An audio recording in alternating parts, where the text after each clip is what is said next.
our wonderful weekly shmooze. We are going for a transition from the end of the 5th week of Sphira of our counting, beginning of our 6th week, going from Hoid, it's called, the week that we have to concentrate on thanking Hashem for all the good things that we have. And now for the next, we have to concentrate on our thoughts. They should be pure and holy and full of good things that we're supposed to think about God, about the Torah, about Judaism. That's next to the last week, called Yesod. We have a whole week to work on that, to conquer our thoughts and put the right things in them. We'll start off with our laws of Lashon Hara from the Holy Sefer Chavetz Chaim, like we usually do. We're talking about that it's important for a person to realize who he keeps company with.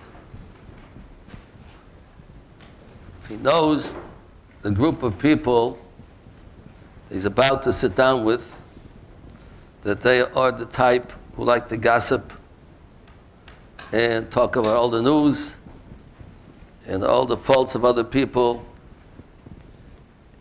a person should not sit down with that group of people, because he knows it's inevitable. He's going to be caught up with problems of Lashon Hara. We spoke about last week, if you accidentally sat down in such a group, not realizing the 3 things a person has to do not to be transgress the law of Lashon Hara, not to believe it, and not to feel good about it, not show any recognition that you hear what they're saying. But if he knows in the beginning that this is the type of people that they are, keep away and don't sit down with that group of people. If he does, he's called a pasheya. He's neglectful. You can't say, well, what can I do? I sat down, and you knew that's going to happen. Choose your friends. Choose friends that are kind to others, who don't talk badly about other people, speak about things of lofty ideas, or even plain ideas, but at least they're not the ideas about Lashon. I said about the Chavetz Chaim, the great Chavetz Chaim wrote this wonderful holy book. When he came to a gathering, to a wedding or a chasana, he used to talk more than anybody else. He used to talk and talk and talk. Why? Because he wanted nobody else to talk. He knew people sitting together going to talk about gossip, who knows what. So he used to carry the conversation. And he was very interesting, a lot of nice things to say. But that was a strategy to keep people away from speaking Lashon Hara. That's how much he was so interested in other people, not only for himself, but he wanted other people to do the right thing.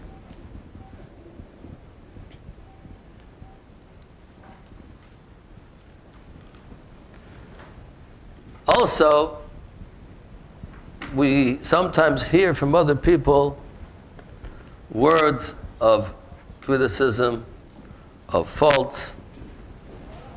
If we happen to hear them,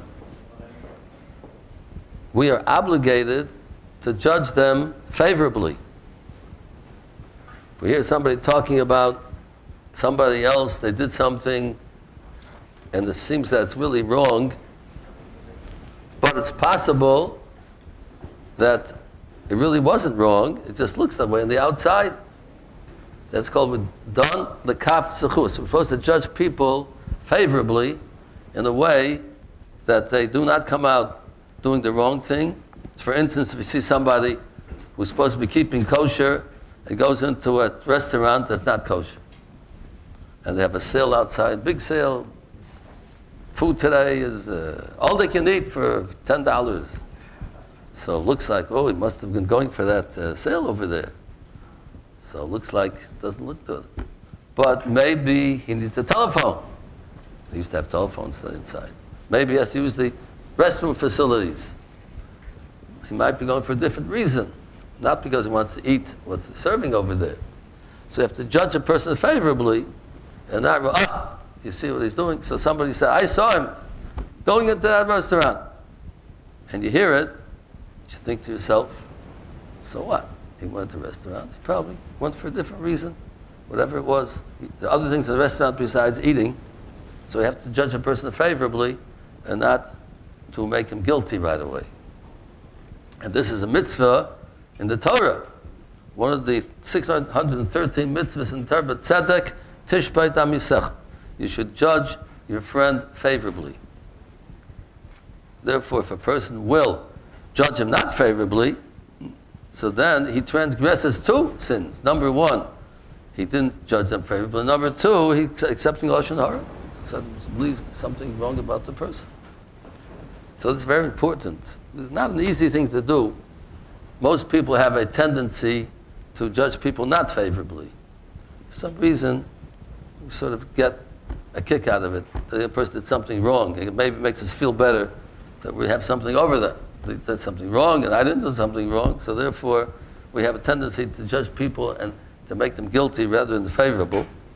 But this is something that we have to work on, to try to think of the other person. If it be somebody from our own family who did something like that, somebody that we love and we respect, so then we would judge them favorably. We have to look at every Jew as part of our family, somebody that we love very much. We have to love our friends like ourselves, and look at the other person like a person, a member of our family, and we have to judge them nicely. For sure, if it's a pious person who's very God-fearing, then for sure we have to judge him favorably. Even a regular Jewish person who's a good person usually, even him we have to judge him. But certainly a great person who's pious and God-fearing, if we see him doing something that doesn't look right, we have to right away realize that for sure he's not doing the wrong thing. We don't know exactly what he's doing over there, but there's things to do besides eating, or whatever the circumstances might be. We have to judge them correctly, in a good way.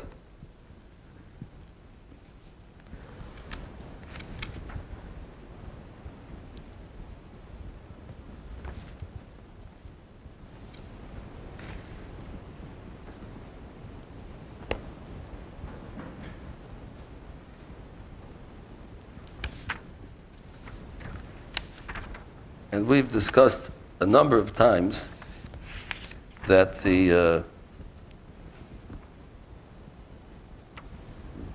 prohibition of speaking lashon hara is to believe it, even to hear it, unless there's a purpose for us hearing it.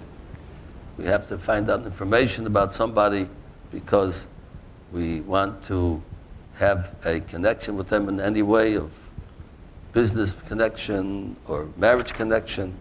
So then we're allowed to ask and hear, not to decide that it's true, but to watch ourselves, that we shouldn't get involved and hurt by having a connection to that person. If we hear there's not an honest person, we're allowed to ask about him before we take him for a business partner, or take him for a client, or whatever it might be, but not to make our decision according to what we heard, but we have to suspect maybe it's true, might be true, and therefore we're allowed to keep away from that person.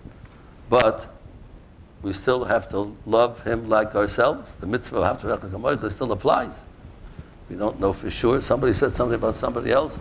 It wasn't any in court with witnesses coming, testifying in court against somebody. It was somebody just happened to tell us something. So we know, the older we get, the more experience we have, how rumors get around, how false information gets around, and we go to the root of things and we see a whole different story about people. So we have to always keep that in mind, that things that are said about people. You know, when kids play telephone, if they still do play with kids who play telephone, you say one word at the end, by 10 people it comes out who knows what, something different altogether. We're playing telephone all the time, adults. The whole day, the whole life we're playing telephone. We hear things and everything changes as we pass one person to the other. It doesn't even sound the same. Okay. Now, we're coming to our exciting portion of the Torah that we discussed last week. Number 2, about the phantom man who appeared. We're talking about Yaakov Avinu, just to catch everybody up, to remind us, those people maybe weren't here before, last week. We're talking about Yaakov, our father, Jacob, coming back from Lavan, having 20 years of suffering together with him. The very dishonest person, his father-in-law, finally he left him, and now he's coming to thought maybe we'll have some menucha, some rest, some peace and quiet, but no such thing. Now he's coming and hearing that his brother Esau, who hated him, who was the source of his running away 20 years ago to get away from him, now he hears that Esau is coming towards him with his 400 men, ready for battle, wants to kill him. So he's preparing the 3 things we mentioned, prayed, he sent Esau a big present to make him feel that Yaakov wants to befriend him and not to be his enemy, and he prepared for war. Milchama, the 3 things he prepared for. And in the middle of the night, as he was traveling and he was left alone, took his family to the other side of the river, went back to get something that he forgot. And all of a sudden, in the dead of night, a man appears and picks a fight with him. And they fight the whole night.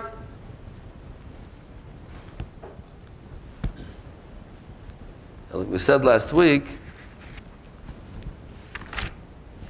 finally could not overpower Yaakov Avinu, but he gave him a knack, a punch, and knocked his thigh, displaced it from his, what's it called, the thigh is connected to which bone? To the hip bone. Disconnected it, displaced it. And he's asking him to send him away, let me go. Yaakov wouldn't let him go. So no, I won't let you go until you give me a blessing. So he told him, your name will not be Yaakov anymore, your name will be Yisrael. Till now, his name was Yaakov, Jacob, and now his name is Yisrael, Israel. So we're trying to understand what's going on over here. Who's this man who's fighting with him? And what's the whole telling us the Torah about his displaced joint from his hip bone? What's his changing his name? What's it all about? So we have a number 1 on the glossary sheet, Sarah Shel Esau. The man who was fighting him was the angel of Esau.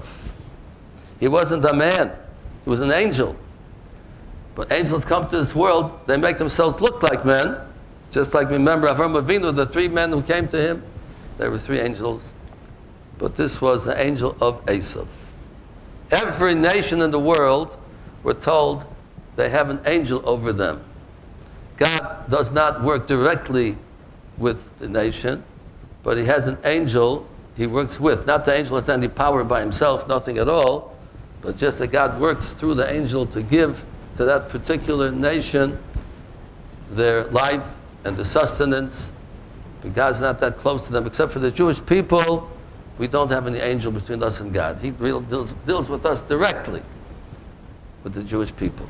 But all other nations have an angel to which God gives them what they have. And the angel of Esau, of his nation, which is Seir, which is the arch enemy of the Jewish people, is number 2, who who has Satan, who are Malach HaMavis. We know that each one of us has the desire and the push and the pull to do bad. That's what we're in this earth for, this world for, that's what we're born for, to have challenges. And there is a special angel. We don't know what an angel looks like. I always say not like the pictures you see flying around with wings. They are abstract creations of God. And they are a spiritual force that God created. And they come to us. It's a hara called the bad creation God created to make people sin. And this Yetzer Hara comes to us and it makes things look good. He wants us to do the bad thing, the wrong thing, by disguising it. It's like you have a beautiful cake with icing on and nice letters on it and nice colors on it, different types of attractions that the cake might have. But inside of it, it's mud. So you cut it and say, oh, it looks so delicious. But the outside covers up what the real thing inside is. That's what Yetzer Hara does for us. He makes things look good, makes things pleasurable, but the real end result is mud, is something that is not pleasurable at all. And he gets us, talks us into doing the wrong thing, whether we spoke more about Lashon Hara, whatever it might be, and then the one who seems like a good friend with a smile, and guess says, come on, do this, enjoy yourself. Let yourself go. You deserve it. So a little bit this, a little bit that. Sin a little bit, it's not so bad. As long as and then he goes up the Satan. Then he's the prosecutor. Our good friend goes to Hashem, look, you see what that man did down there? That lady did over there? And he prosecutes them. They should be punished. He starts telling to God, like a prosecutor trying to get people into trouble. He's the one that got us into trouble. He goes up, and he's the one who speaks badly about us. He speaks a Lashon Hara. And then he comes down, the same one. He's the Malach HaMavis, the angel of death. He comes down to give people punishment. It's the same angel. He starts down here, goes up there, comes down again. And ultimately, he's not our good friend. He gets us into trouble, and then he goes ahead and prosecutes us and gets us into trouble in Shemayim. And then he's the one who gives us the punishment. That is the Sar Shel Esau. Esau himself is bad. Didn't have to be bad. Chose to be bad. That's the Sar. And this was the angel, this man, who was fighting Yaakov Avinu a whole night. Why? Why now? Because Yaakov is about to meet Esau, the showdown. As we know from before, when Isaac gave the brachas to Yaakov, Yitzchak gave the brachas to Yaakov, he said that you will be prosperous and you will be successful, and Esau will not be able to touch you, to have any effect upon you, not to hurt you, as long as you do the right thing, as long as you keep my commandments, as long as you keep the Torah like it should be kept. Esau cannot touch you, cannot hurt you. But if Esau started crying, nothing left for me, Yaakov took all my blessings away from me. So Hashem said, Yaakov said, Yitzchak said to him, if the Jewish people will not be pious like they should, they will not keep my laws like they should, then you will be able to have power over them. You'll be able to rule over them. You'll be able to hurt them.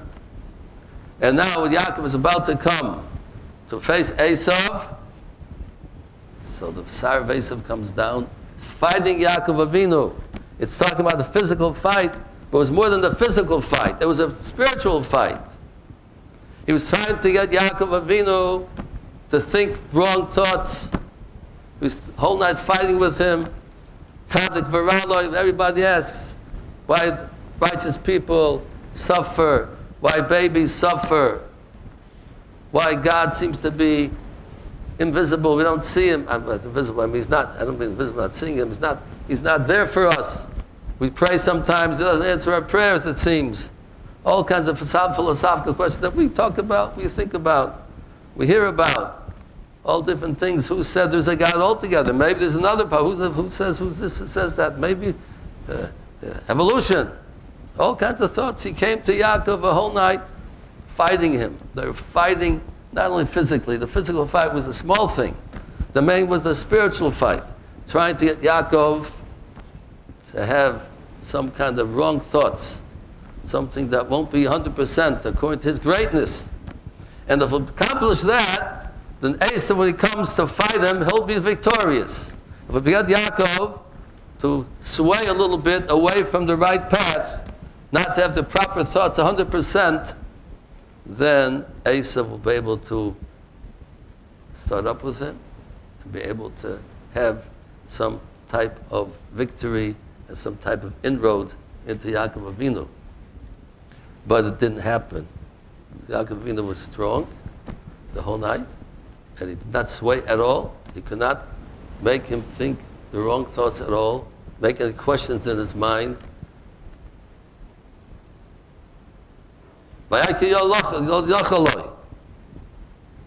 He saw he cannot be victorious. And so what he did was that he gave a punch to Yaakov, his thigh bone. And that's very significant. And I want to read to you the words of the Ramban, Rabbi Moshe ben Nachman, not the Rambam, but remember the Ramban, one of the greatest commentaries on the Torah, greatest commentaries on the Talmud, on the Gemara. He lived not long after the Rambam. He quotes the Rambam very often.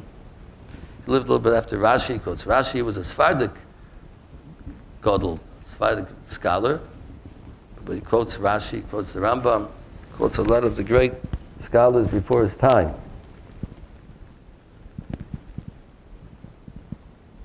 And he comes to explain to us, according to the rabbis in the Medrash, Noga l'chol tzadikim shasiden liyos mimenu.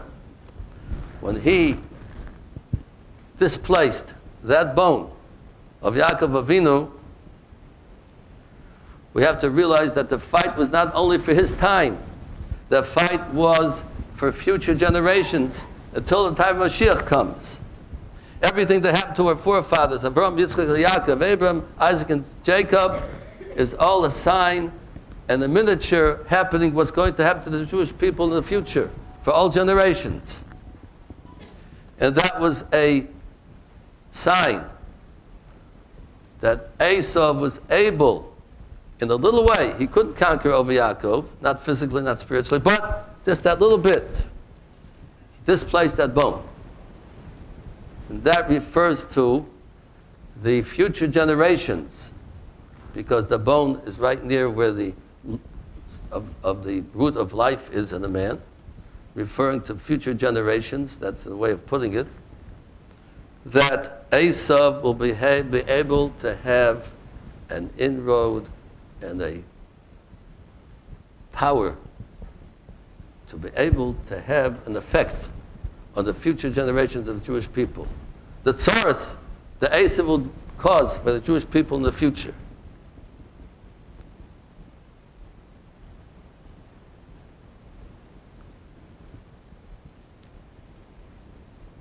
Sometimes to the extent that looks like the Jewish people might be wiped out, chas v'sholem, might be destroyed.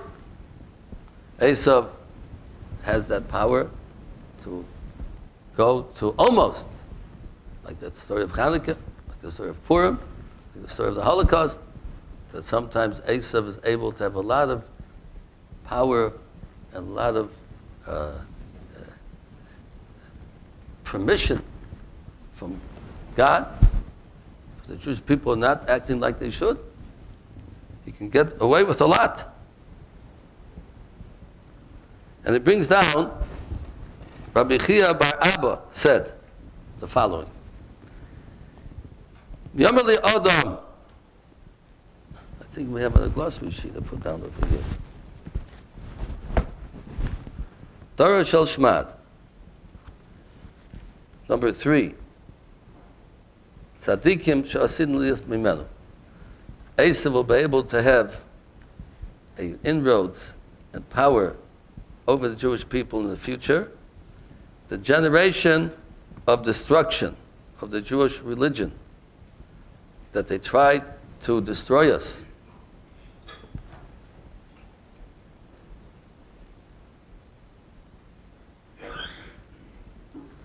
So Rabbi Chaim Mintz said, if a person will come to me and threaten me with my life unless I transgress the law of the Torah, I could do it.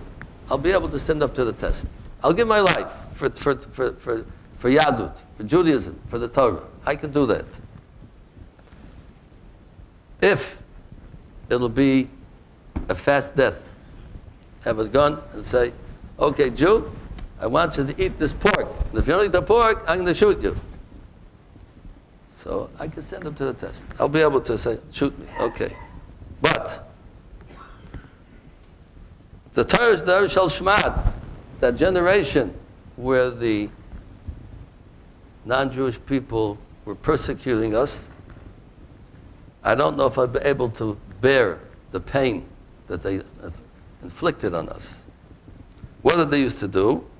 They used to take the metal balls of metal, and number 6, and they used to put it underneath their armpits and make them suffer until they would die. I don't know if I could do that. I don't know if I'd be able to take the suffering. I don't know if I'd be able to have to give in. I don't know if I'd be able to live through such suffering, such pain. And that's what Esau was up to over here. He was able to have an effect on Yaakov, referring to the future generations of the Jewish people, that they'll be able to inflict upon us pain and all kinds of problems and sorrows that we know about through the generations. Everything from the Inquisition to the Crusades to the Holocaust was all included in that punch that Esau gave to Yaakov Avinu and displaced his thigh bone. That was referring to all the sorrows and the problems and the pain and suffering that the non-Jewish people were able to inflict upon us. If we don't act 100% like God wants us to, then Esau has that power to do it.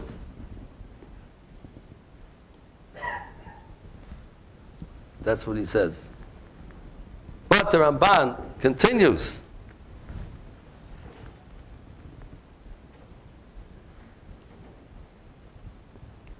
That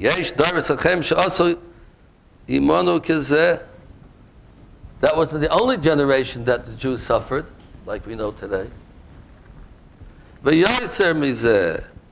they did worse things to us. That sounds terrible, right? Take big balls of metal, make them white hot, and put them under armpits, put them under body, burn them to death. Suffering. They did worse things.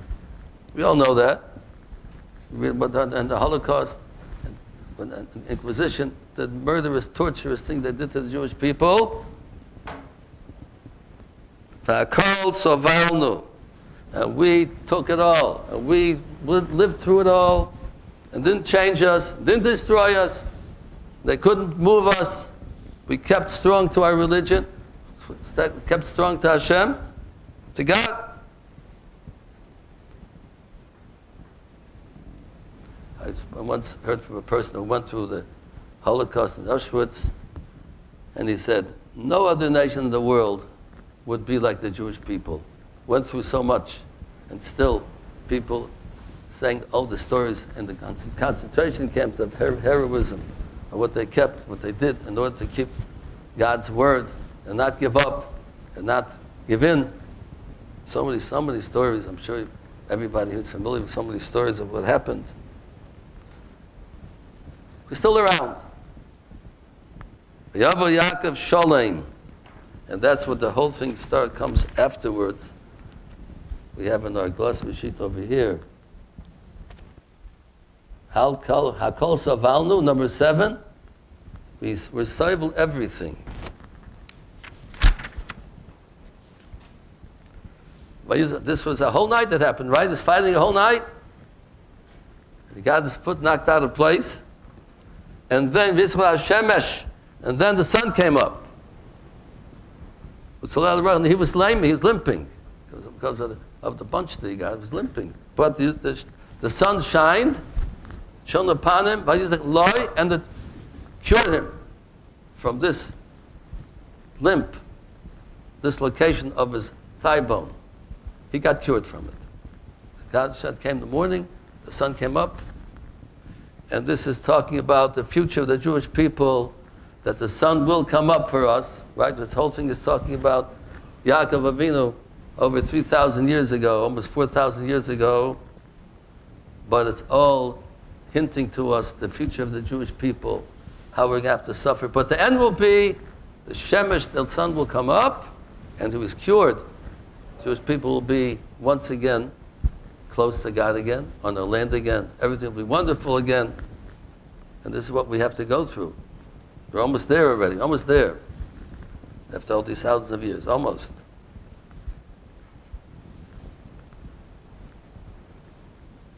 The question is, what's this name change? Why till now it was Yaakov? Now his name Yisrael. Yisrael means Sar, a general, a conqueror. Kisarisa, Imelakima number 10, Shimcha Yisrael. Your name number 9 is Yisrael. Now your new name is Yisrael, Israel. Why? Number 10, Kisarisa, Imelakima Anoshim Atuchal. Because you fought against an angel and men, and you were victorious. Imagine that. You fought with the angel. You're victorious over the angel. He just a little bit inflicted on him a little bit of a pain, but the angel wanted to get rid of him altogether, be under his influence. He couldn't. He fought. Who the men were talking about? You fought with men. The man was Lavan, that just went away from, and Esau. In other words, now he knows Esau is not going to be able to harm him, because the angel of Esau tried to get Yaakov to sin in his mind, in his ideas, in his closest to Hashem, to God. He couldn't do it. And now he knew that Esau doesn't have a chance to be able physically to harm him anymore, because Yaakov is steadfast and there's a belief in God, there's faith in God. He couldn't move him. Sar Yisrael. Yisrael, Sar, the word of Yisrael, of Israel. Yisrael means Sar. You are a general, a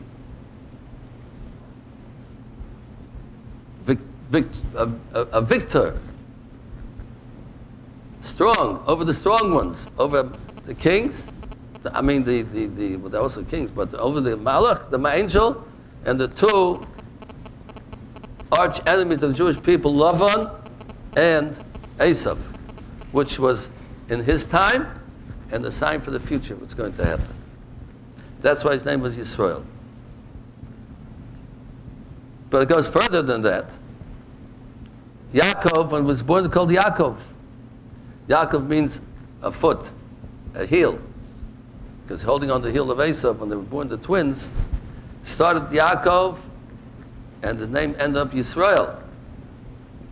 Esau only had one name, Esau. The difference was that Esau means finished product, osui. It's made already. When Esau was born, he was born hairy, like an older person already, because Esau didn't believe in perfecting himself. He was a made man already. The way you're born, that's how you act. You have all bad character traits. You have anger, desires, stinginess, laziness. That's the way I'm born. I'm made already. That's what God made me. What right do I have to change myself? God made me with all these bad character traits. Esau, he was finished, a finished product. He didn't believe in perfecting himself. Yaakov, step, foot. Yaakov believed that a person has to work in his lifetime to take step by step, to grow, to get higher in his service to Hashem, service to people, step by step, until finally he came to Sarisa at this point of his life. He came to the step where he was victorious. He was the conqueror of his character traits over Esau. The Esau is the Yetzirah. Esau is the bad inclination of the person. And he was Sarisa, he was overpowering, conquered. He was able to face the Yetzirah, face our bad inclination, face the Malach who tries to make us to sin. And he was victorious. He got the name step by step by step until he came on top. And he got the name Yisrael. That's the name of Jewish people, which is the highest name that we have. Yaakov is a wonderful name also, naturally. We have to learn from that. We have to, in our whole lifetime, take steps in the right direction until we come to the tachlis of the purpose of life, that we're able to be conquerors over our character traits, that we're the ones who tell us what to do. Not our desires tell us what to do, not our bad character traits tell us what to do, but our seichel, intellect, is our governor, governs over our character traits. It tells us when to be stingy and when not to be stingy, when to be desirous and when not to be. We have the seichel, that's sar. We have to be a sar over ourselves.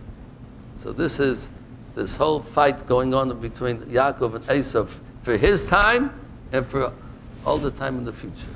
There's a fight going on all the time between the sar of this angel. It wasn't only him, but sar is always try to do is have the wrong thoughts, do the wrong things, speak the wrong words, and we have to step by step not give in to our evil inclinations, our evil character traits that want us to do the wrong thing, but to keep going forward, and every day and every week and every month and every year of our whole life to grow until we're able to come to feel that we're victorious, that we're the ones that are the conquerors over all the character traits that we have.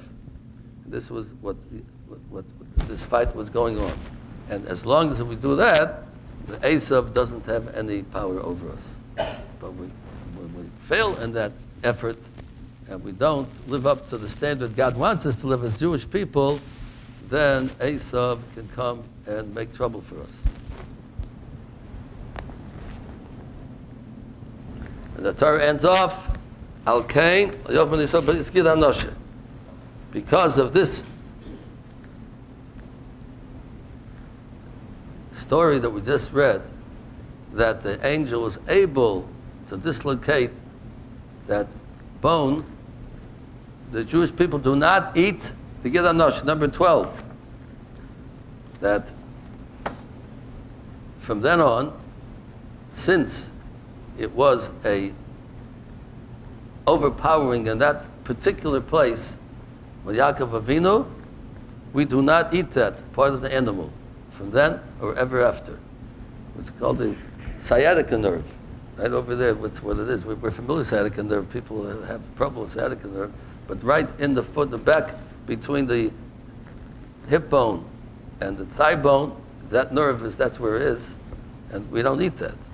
Today, we don't eat the hindquarters of an animal. Kosher meat is permitted to eat the hindquarters of an animal, but we usually don't eat it today because it's very difficult to take out that part of the animal. You have to have people are very knowledgeable to know exactly where it is, and all the nerves around it also are forbidden to eat, and therefore we don't bother with it because it's too difficult. When people are hungry, there's not enough food to eat, so then the different times it's permitted to eat according to the law, but it's something very difficult. When things are difficult, chas v'sholom, there's not enough food to go around, then we have the special scholars who teach the butchers how to take out that part and be able to eat the rest of the animal. But today, if you go into a kosher butcher, so you can't get the hindquarters of an animal today. It's given off for the trade, to give to the non-Jewish population. We know it because of this Gid Anosha, because this encounter with Yaakov Avinu, and because he suffered from that, it was a sign of suffering for the Jewish people in the future, so that's the reason why we're not supposed to eat together on Osher. From that time on, until today, it was 4,000 years ago, that was before the Torah was given on Mount Sinai. All the other foods that we're not allowed to eat was given on Mount Sinai. That was a few hundred years after that. But that particular part of the animal was already forbidden hundreds of years before the Torah was given on Mount Sinai, because of this unfortunate just detail of the whole encounter. Even though it was a good encounter, everything came out very good, but that was one little thing that was not so good, and therefore we don't eat together on Osher. So that's to understand more or less the what happened over here before angel coming, before Esau appeared on the scene, which we hope next time we'll learn. We'll see what happened now. We're just about to meet this great meeting. What's going to happen? Yaakov meeting Esau. We'll come to it next time that we study it. So, if there's any questions or what someone would like to ask, yes.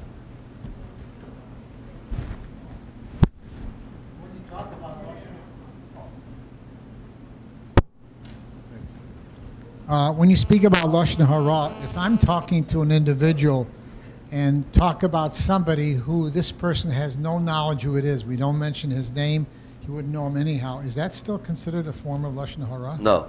If it's not known who you're talking about, it's not Lashon Hara. No. The Lashon Hara means that the person will be put down because of the talk against him. But if he'll be suffered from it either physically or monetarily or emotionally by being spoken about, so you're not allowed to say it. But if the person is not known who he is, and nobody's suffering from it, there's no.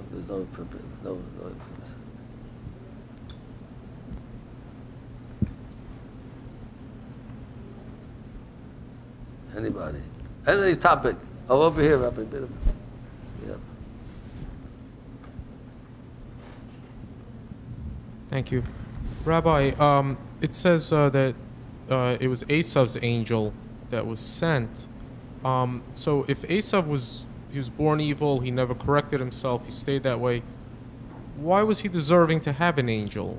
In other words, was the angel actually sent by God? Well, there's nothing to write home about this angel. This angel was considered the angel of the Esau-Who, the Malach HaMavos. He's the angel of death, angel of bad, angel of talking people into doing things wrong. So that was the type of angel that he got. That was, and the contrary, it was like a punishment. He got such an angel like this. So so evil people have angels as well. I mean, there was an angel of the nation. Of course, he was a small nation then. It grew into a large nation afterwards, Seir, Esau. But at that time, it was just starting off in the infant stages of a nation. Then a nation has the angel over it, of the whole nation. But it was it God that sent this angel on behalf of Esau? Of course, he doesn't come by himself. He's a servant of God, an angel. So he's representing Esau, but he's a servant of God. Right. I think I once mentioned not long ago that one of the great rabbis in the Gemara, the Talmud said that the Yetzirah has the right intention. He's serving God. God sent him to this world to give people tests, give them challenges. He's doing what he's supposed to do. So he's really good, except he has the bad type of thing to handle. So he came and kissed him on his feet. He said, finally, somebody hates me so much. What do you want from me? I'm doing what I'm supposed to do. I'm doing my job.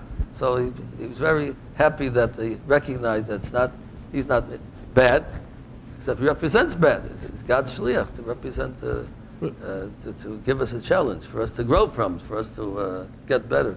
But he's considered not the source of goodness. Would it have been possible for Yaakov to send an angel representing him to fight this evil angel? Well, that's the greatness. We're talking about Yaakov Avinu didn't have to send an angel. He himself was strong enough, great enough, to fight him physically and spiritually. He couldn't get him to sin. He couldn't overpower him. That's what the commentaries bring out this point. They were so great that he was able to overpower. From here we see, the Medrash of here we see a man can be greater than an angel. He didn't need another angel to fight him. He fought him by himself. Thank you.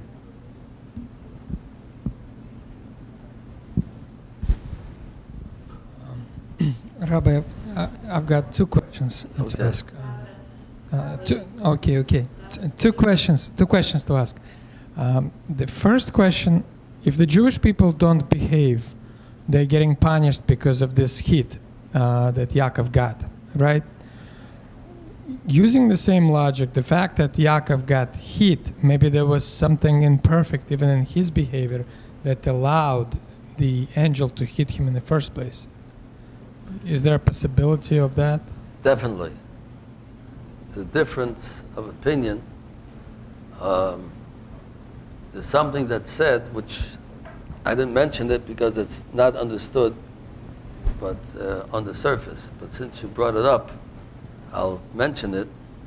And the rabbis tell us because he was married to two sisters. And the Torah forbids a man to marry two sisters. And that was the place we said before of birth of the man's body and represents something was wrong with it. Something to say that was able to have a... Now, it's not hard to understand. They married Rachel and Leah, two sisters. It was something that that all the Jewish people, all the Shvatim came from there. All the great people came out. It was before the Torah was given. So it was no Isser, no sin to marry two sisters at that time. But the Avos, Avram, Yitzchak, Yaakov, they kept the laws of the Torah before it was given, except for certain exceptions. That was one of them. But the way I understand it is that sometimes you do the right thing, but it still has to be fixed up. You go to get an operation in the hospital, and fix up a person, but they need a lot of therapy afterwards. You know, sometimes it causes people. Good things can have itself as a good thing, but there's certain difficulties that come out from a good thing.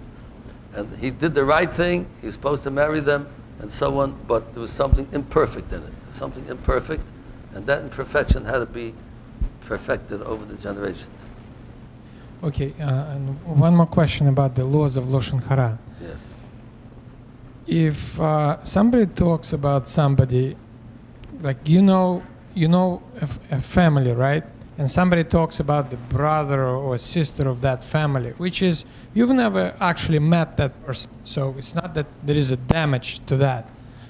Is there a prohibition against that? So it's not a direct conversation. You're talking about somebody that you don't know. Before he was saying without a name altogether. But now they're saying a name of a person. You somewhat know, meaning you know this family. You've met the family, and then somebody talks about the sister of that family.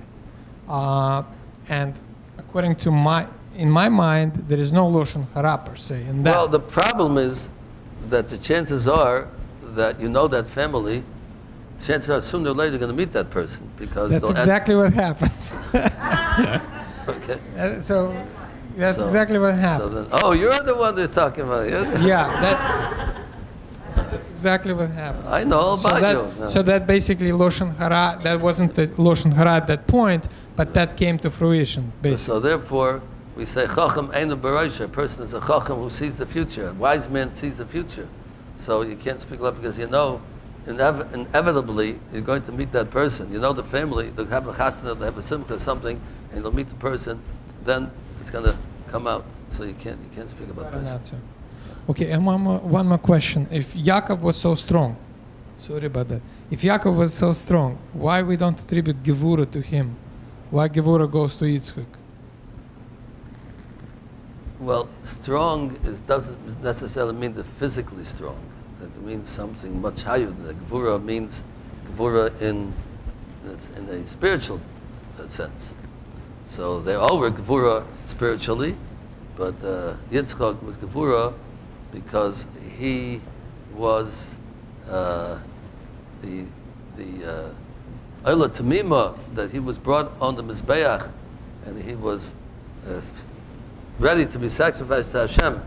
He had that Gevurah of the spiritual strength that was able to withstand the most difficult test that Hashem gave him. So that was what's called Gevurah. it's something to discuss a little more than that, but at this time, we'll take a little time to discuss it, and Rabbi Mintz is anxious to get some questions online.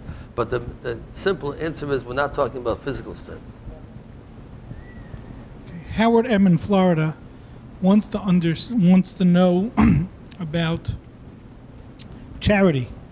We know it's a mitzvah to give charity to Jews. How about to non-Jews? Are we responsible for the communities around us? So the question is that it's a mitzvah for us to give tzedakah, give charity, or we have a mitzvah to give to non-Jewish people charity? The answer is yes, and we're told by our rabbis that we have to support our non-Jewish neighbors. We have to get along with them, to be in good terms with them. We have to visit their sick and bury their dead, and everything we do for ourselves we have to do for them because we live together with them and we have to have a good relationship with them. So all these type of mitzvahs we do between man and man apply to non-Jews also, because we have to have a good relationship with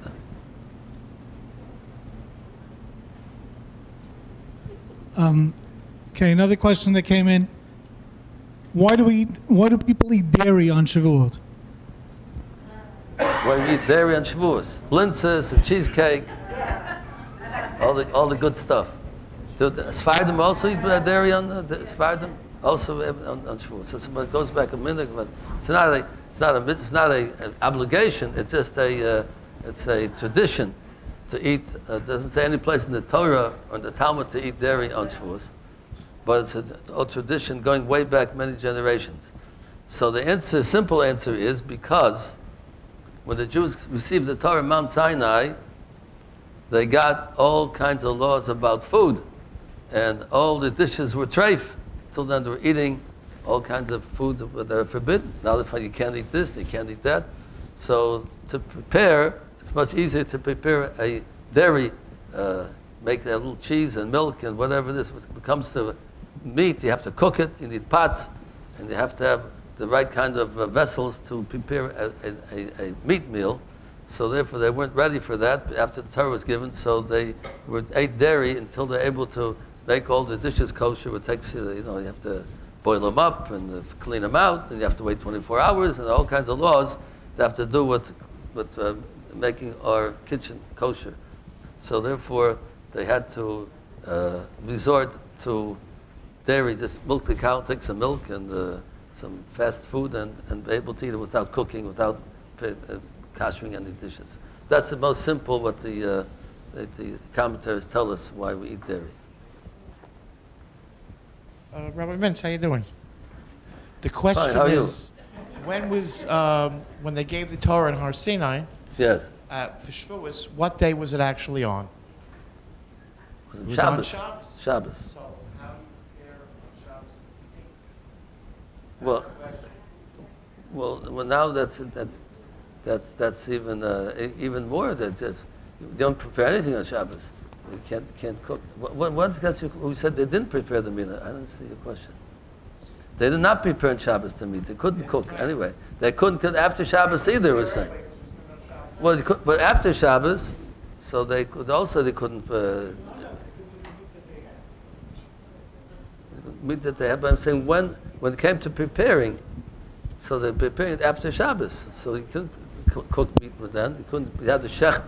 To go shecht animals and take out the fat and take out the blood and cook it in dishes, had to kasher the dishes and kasher the pots.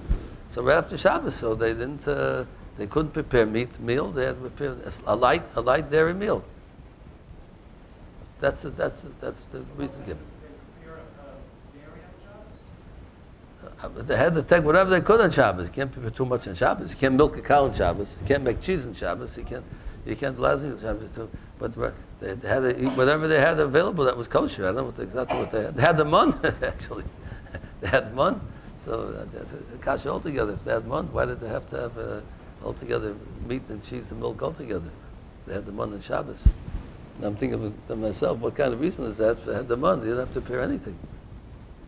But it seems they wanted to have the mitzvah right after the Torah was given. They wanted to have the mitzvah of kosher food. Otherwise, they would have it 40 years. Kosher, so they want to prepare some kosher food. To have the mitzvah of kosher food.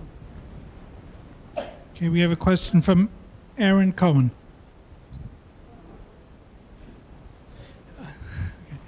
We have a question from Aaron Cohn. You said that Jacob, or Yisrael, was named and blessed by the Satan. Wouldn't it seem strange for these things to come through the Satan? Yaakov's name change and Yaakov's promotion. Well, I skipped that part. It's a very good question. We have over here. Did I write over here? Yeah, number 8. I really skipped that part. It was very important. I'm glad you brought up the point. Kim Berachtoni, the angel said to Yaakov Avinu, "Let me go." By the way, he said, "I have to sing. My turn has come to sing to God." The angels sing to God. It's my opportunity today to sing. You got to let me go. Yaakov said, "I'm not letting you go until you'll bless me." Now Rashi tells me, bless me means until you will agree and accept the fact that I got the blessings from Yitzchak, and you will not anymore bother me about it. I got the blessings from, that was caused the whole thing, right? He ran away, right? Yitzchak said he wants to bless Esau, and Yaakov went instead because his mother told him, you get the blessings. And he went before Esau, and he got the blessings. Esau was very angry at him, he wanted to kill him, therefore he ran away. And now he said to him, but now I'm not going to let you go until you agree that the blessings came to me and there will not be any more hatreds to me because of the blessings. You have to agree to me. Berachtan doesn't mean you'll bless me. You will accept the blessings that I got from before.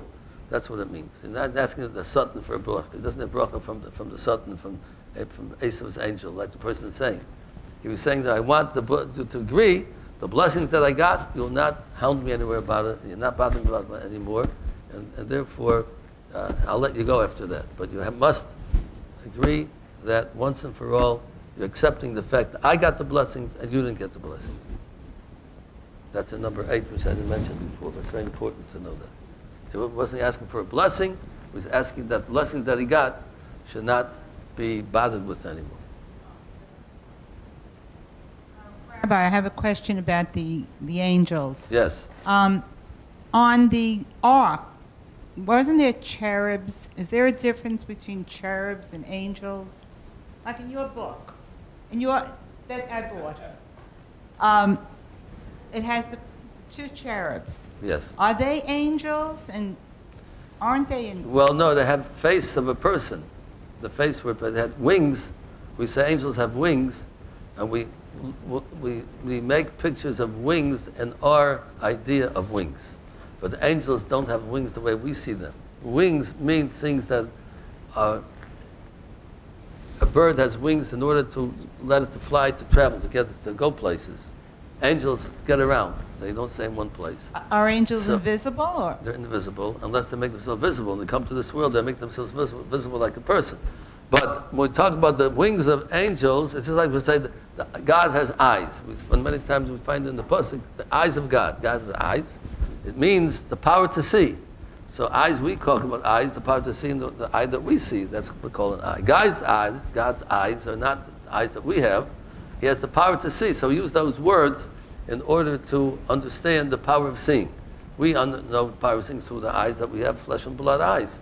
The same thing, angels have wings, means they have the power to fly around, to move, to travel, to go from one place to the other. We call them wings. So we look at wings like we see in this world, wings, how birds have wings. So we put on those cherubs, the wings of the idea of an angel, but the face was the face of a young child. It wasn't the face of an angel. We don't know what the face of an angel looks like exactly, but it was made up of wings of a bird and a man together. Wings of an angel, which looks like we called it wings, and we make a picture of wings, but only for us the idea of traveling, of moving. But angels don't have the same wings that we think about. I just thought of another question. Now this is about Esau. Yes. You said he was born evil? With evil? But No. No? He was born with evil inclinations, evil kinds of challenges he had. But King David also was born with the same type of thing. They were red. I think I mentioned a few weeks ago. And King David was born with the same type of problem that Esau had. And King David worked on himself and became the great King David. And Esau did not work on himself. So he was not put in a situation that he was forced to be evil.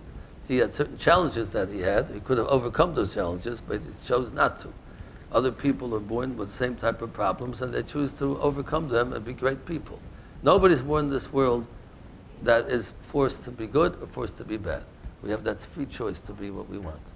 He had certain tendencies that he had, tendencies to be evil, but he was supposed to overcome those tendencies. So we have, people have anger and desires and so on. Sometimes it's very difficult to cope with them, but we have free choice to, if we really try, we could cope with them.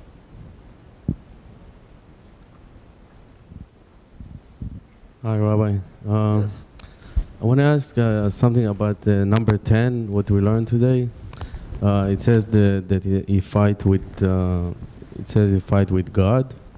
Not angel. Elohim means angel of not. I didn't put it in Elohim. Why? I put it in the hay. Why it doesn't say like fight with angel and people? Why it says fight with God? Like you can't really win if you fight God. He didn't fight with God. No, but it says like. Elohim here means an angel. Elohim means angel. Many times in the Psukim, in the Torah, Tanakh, Elohim could mean a court. Sometimes Elohim means a court, a Jewish court. It could mean an angel. It could mean God. Because the word Kael comes with strong, powerful. So a powerful being, a court, the Jews call it powerful because they have the power to tell people whether they're guilty or not guilty. That's why the Jewish God is called Elohim. A judge is called Elohim because the judge has the power to say you're right and wrong and to give the death sentence or give lashes or give the monetary sentence. And angels are called Elohim because they have the power to do many things in the world that God sends them to do. God's called Elohim. When we say refer to God, we don't say it with the hey, we say it with the Kim. We don't want to say God's name out because He's the all-powerful. He's the all-powerful. It's called Elohim. But the court is called Elohim. And angels are called Elohim, but they're powerful, but not the all-powerful. And this passage is referring to the angel. He fought with this angel that we just learned about, and he was victorious. He conquered him. So therefore, he's called, he fought with Elohim, with the angel.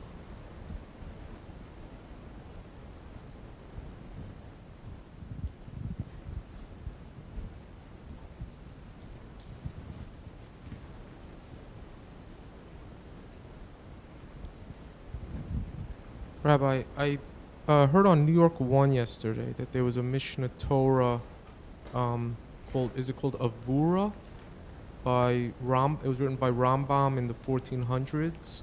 Mishnah Torah, that's Rambam wrote the seven Mishnah Torah. So there was supposedly the Jewish Museum in conjunction with the Metropolitan Museum bought this, I guess the original. Oh, really? And it's worth about like $5 million. It was about to go up on the auction. Rambam's writing or the first print of the Rambam? It just said it was the original from 1450. Oh, the original. Correct. It's two parts, and I'm not sure I understand that. Why?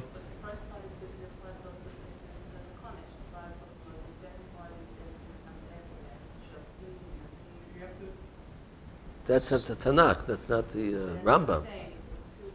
So, it is. They did. All right. So it's the original. The Tzav or the print? First. And it's called. It says Oorah on that. What does that mean, Rabbi? Oorah? Yeah. Oh, Avo, the Sefer Avo. The first Rambam gave names to the parts of the Rambam that he wrote. The first part is called Avo. Certain laws have to do with love of God. It's called Avo. Avoda. No, Avoda. Oh, Avoda. And that's one of the sections again. That's one of the sections. So worth $5 million? Yeah. No kidding. Huh? Somebody bought it? Two museums bought it together. Two museums bought it together in partnership. Oh, yeah. From where? From the Vatican? They bought it from Sotheby's, from a private collection. That was Oh, yeah. Michael Stutman. Well, it's easy to buy the Rambam from it. To study it is much harder than to buy it. Yeah. Well, that's because of its ancient value, not because of the Rambam itself. You can buy it for $10 in the store. The main thing is to study it. Then you really see something great. But people who are into manuscripts, we have a question here, Rabbi. Rabbi Mintz. Okay. Between Pesach and Shavuos, we count the Omer. I'm just curious why it's called Sfiras Omer. Why don't we count like Matan Torah, like 1 day to Matan Torah, 2 days to Matan Torah? What does the Omer mean, like getting spiritually ready to receive the Torah on Shavuos? Well, the Omer was a sacrifice brought on Pesach in the Holy Temple. The Omer means really a measure. It was a measure of barley that the winter season, which is called the rainy season in Israel, is finishing, the rainy season, and now the crops are starting to grow, and the first grain that grows was the oats, and the last was the chitim, was the wheat, which finished on Shavuos. So the grain started ripening at Pesach time, and the finished ripening, all the 5 types of grains that we have, the oats and spelt and the rye and barley and wheat. So they finished growing. The wheat is the last one to ripen by Shavuos. That's what we bring. So in Pesach they brought the sacrifice they called of the oat. The barley, not the barley offering was on Pesach. And the chitim, the wheat, was on Shavuos. So the law is that you're not allowed to eat from the new crop of grain until that sacrifice on Pesach is brought. In other words, if they cut wheat or early wheat or the soybean, the barley, whatever grain, the 5 grains that grew, they were not allowed to partake and eat from it until they brought this particular sacrifice of oats, of barley, on the 2nd day of Pesach. And once they brought that, so then it was permitted for them to eat the grains from then on. Like today also we have, if you see in the bakeries, if you go to the Jewish bakeries that are very, very kosher, you'll see it says Yoshon. You see the words Yud, Shin, Nun, Yoshon. What Yoshon means? That this particular bakery bakes with flour that was from last year, that was, Pesach went by, after it grew already, and therefore it permitted us to eat that grain. But the new grain that grew this year, you can't eat until Pesach. Now you won't see Yoshin anymore for a few months now. It might still be the door, whatever. But now, after Pesach, all grain became permitted, and it's not going to grow so fast. But all the new grain will come about 5 months from now to start growing. So then people will be, in particular, will not eat from that new flour until next Pesach. Only from the old flour. That Pesach went by already after it grew. That's called Yoshon. It's the old flour. Chodesh means the new flour. So Chodesh they don't eat. So that sacrifice that was brought the 2nd day of Pesach made it permissible to eat all the new wheat that grew. And the reason for that is that we have a general rule: in ein kemach, ein Torah. If there's no food, there can't be in the Torah. If ain't Torah, ain't kemach. If there's no Torah, then food is forbidden to eat. We're like animals. God wants us to eat food in order for it to serve a purpose, to give us health, in order to do the positive things, to do God's will, to study His Torah and perform the mitzvahs, the commandments of the Torah. So once we start counting the Omer, we start counting, and we're already towards getting ready and preparing for the Torah to be given to Mount Sinai, then God permits us, now we can partake of the food of the world, because we have a purpose in life. We have a purpose in life of God's Torah, to study it and learn it. So once we're on our way, we started counting the days, so therefore it's permitted for us now to eat the food in the world that God gave us. That's what we count the Omer, that was showing that the counting that we're doing is towards the Torah, is what permits us to partake in the food of the world. We have a purpose in life, a future that we have to live for. So therefore we counted to the Omer. We're counting towards Torah, and therefore it permitted us to eat the food on this Omer. We start counting the Omer at that time because it's connected to the Torah that's given later. The Torah that's given later permits us to eat the food that we're eating from then on. That's why we count to the Omer, not to.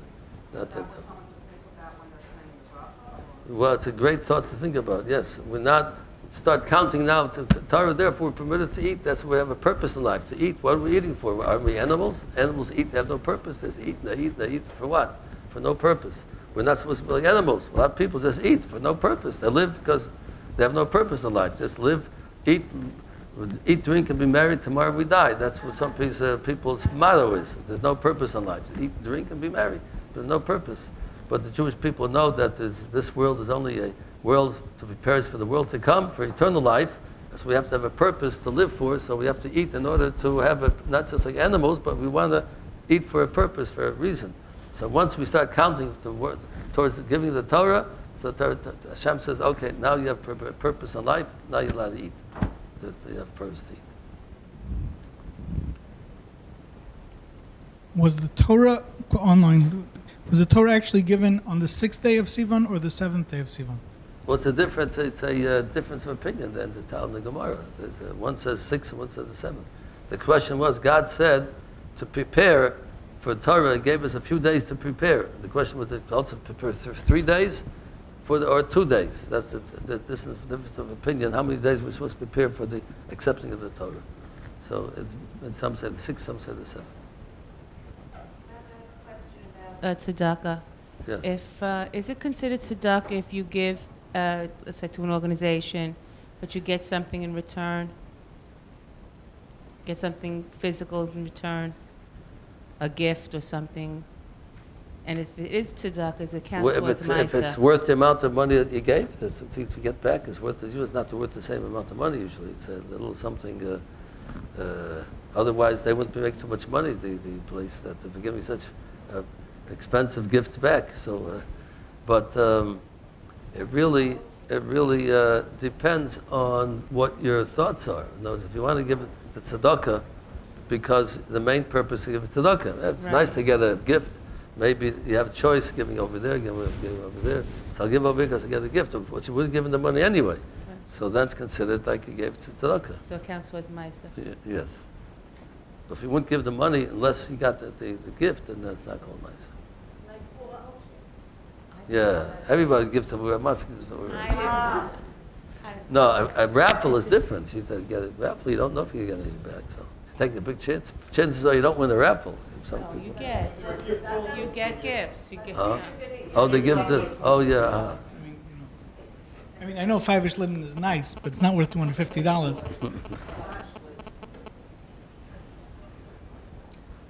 Any other questions? Let me just tell everybody that we're having Shavuos at the Zone. There are flyers here about it.